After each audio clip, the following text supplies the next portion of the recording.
Radio Plástico. Televisión Ateneo, primeira emisión, dentro Pedrón.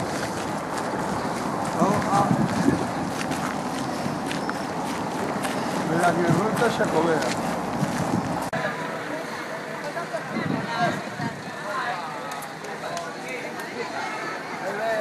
Antonio.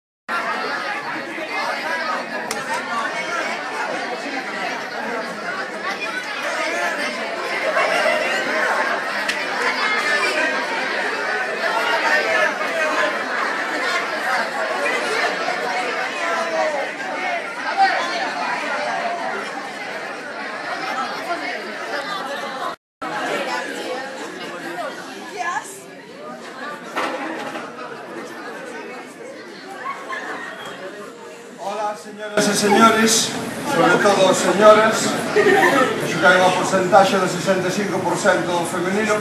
É para min un motivo especial de alegría, como se fose o rei de España, estar aquí nun sitio onde se fala normal e se me entende, porque moitas veces cando vou por aí paso a isoglosa de Santiago de Compostela, pois teño que dicir a isoglosa de Santiago de Compostela e teño que dicir.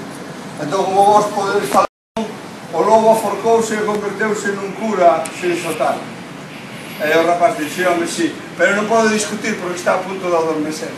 E a mí explicoume un antropólogo que os contos infantiles, aproveitando ese momento de relaxación mental, penetran a todo o subconsciente e instálanse no subconsciente e transmítenlle valores morais ás criaturas inocentes.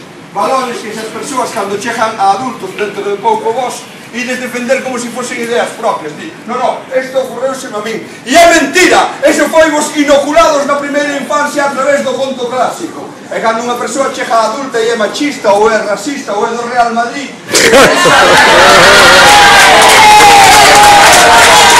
estadísticas vos gustan, ni me importan.